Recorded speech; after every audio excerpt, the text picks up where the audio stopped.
നല്ല ഹെൽത്തി ആയിട്ട് ഹെവി പ്രോട്ടീനും അതുപോലെ ശരീരത്തിനൊക്കെ നല്ല ഗുണകരമായിട്ടുള്ള സാധനമാണ്. ഗ്യാസിന് ഉപദ്രവവുമാണ്. അതും കൂടി നിങ്ങൾ ശ്രദ്ധിക്കണം. ഗ്യാസിന് പ്രശ്നമുള്ള ആൾക്കാർ കപ്പലണ്ടി ഒഴിവാക്കുന്നതായിരിക്കും എപ്പോഴും നല്ലത്. ഹായ്, മറ്റൊരു വീഡിയോയിലേക്ക് സ്വാഗതം.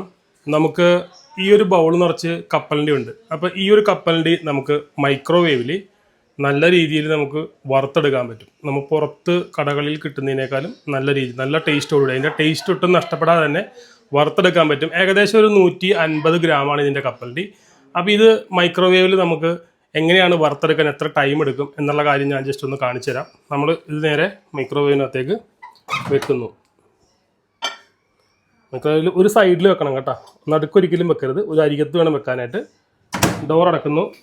നമ്മൾ ആദ്യം ശ്രദ്ധിക്കേണ്ട കാര്യം മൈക്രോവേവിൻ്റെ പവർ ലെവൽ 100 തന്നെ ആണെന്നൊന്ന് കൺഫേം ചെയ്യുക. ഇതിപ്പം മൈക്രോവേവിൻ്റെ പവർ ലെവലാണിത്. പവർ ലെവൽ എന്ന് പറയുമ്പോഴത്തേക്കും കൂടുതലായിട്ട് ഫാസ്റ്റായിട്ട് അതിനകത്ത് വെക്കുന്ന സാധനത്തിലേക്ക് ചൂടെത്താനായിട്ട്. ഇപ്പോൾ ഇത് 100 കാണിക്കുന്നത്. നമുക്ക് വേണമെങ്കിൽ കുറക്കാം, എത്ര വേണമെങ്കിലും കുറക്കാം, 30-20 ആക്കാം. പക്ഷെ നമുക്ക് കപ്പലണ്ടിയൊക്കെ ചൂടാക്കാനായിട്ട് എപ്പോഴും 100 തന്നെ ഉള്ളതാണ് നല്ലത്. ഈ ഒരു പവർ ലെവൽ ഇത്രയും തന്നെ ഉണ്ടോ എന്ന് നമ്മളൊന്ന് കൺഫേം ചെയ്യുക ആദ്യം. അതിനുശേഷം നമ്മൾ ക്യാൻസൽ ചെയ്യുക. നമ്മൾ വെച്ചിരിക്കുന്നത് 150 ഗ്രാം കപ്പലിൻ്റെയാണ് അതിനകത്ത് വെച്ചിരിക്കുന്നത്. നമ്മൾ ഈ ഒരു സ്റ്റാർട്ട് ബട്ടണിൽ 2 മിനിറ്റാണ് നമുക്ക് കൊടുക്കേണ്ടത്. അതായത് 1:58. അപ്പോൾ ആ ഒരു 2 മിനിറ്റ് കൊടുത്തു കഴിഞ്ഞാൽ നമുക്ക് കപ്പലണ്ടി നന്നായിട്ട് ഫ്രൈ ആയി കിട്ടും. വേറെ മണ്ണോ പൊടിയോ ചെളിയോ ഒന്നും ഇല്ലാതെ നല്ല വൃത്തിയായിട്ട് കിട്ടും. ഇതിപ്പോൾ നമ്മുടെ ഏകദേശം കഴിഞ്ഞിട്ടുണ്ട് ഈ പ്രോഗ്രാം. ലാസ്റ്റ് ആ ഒരു ബീപ്പ് സൗണ്ട് കേട്ട് കഴിഞ്ഞിട്ടുണ്ട്. പക്ഷേ നമ്മൾ ഇപ്പോൾ സഡൻലി നമ്മൾ തുറന്ന് അതിൻ്റെ ഹീറ്റ് കളയരുത്. ഇതിൻ്റെ ഉള്ളിൽ ഇപ്പോൾ സാധനം ഫ്രൈ ആയിട്ടിരിപ്പുണ്ടാവും. നമ്മൾ ജസ്റ്റ് ഡോർ അടച്ചു വെച്ചേക്കുക.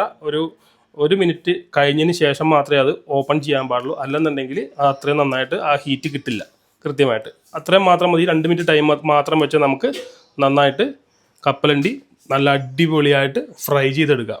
അപ്പോൾ അതുകൊണ്ടുള്ള ഗുണം കുറച്ചൊരു ഹെൽത്തിയാണ്. മണ്ണും പൊടിയും ചളിയൊന്നും ഉണ്ടാവില്ല. നല്ല രീതിയിൽ ഫ്രൈ ആയിട്ട് കിട്ടും. ശരിക്കും പറഞ്ഞാൽ ഇതിന് ഇടാനുള്ള ക്ലോത്ത് ഉണ്ട്. നമ്മളിപ്പോൾ ക്ലോത്ത് ഇല്ലാത്തതുകൊണ്ടിട്ട് നമ്മൾ തുണി എടുക്കുകയാണ്. നല്ല ചൂടുണ്ട്. നല്ല കപ്പലണ്ടി നന്നായിട്ട് ഫ്രൈ ആയിട്ടിരിപ്പുണ്ട്. ഇനി ഒരു മിനിറ്റോളം പുറത്ത് വെച്ച് കഴിഞ്ഞാൽ കപ്പലണ്ടി ഓക്കെയാണ്. നല്ല ഹെൽത്തി ആയിട്ട് ഹെവി പ്രോട്ടീനും അതുപോലെ ശരീരത്തിനൊക്കെ നല്ല ഗുണകരമായിട്ടുള്ള സാധനമാണ്. ഗ്യാസിന് ഉപദ്രവവുമാണ്. അതും കൂടി നിങ്ങൾ ശ്രദ്ധിക്കണം. ഗ്യാസിന് പ്രശ്നമുള്ള ആൾക്കാർ കപ്പലണ്ടി ഒഴിവാക്കുന്നതായിരിക്കും എപ്പോഴും നല്ലത്. Okay, thank you.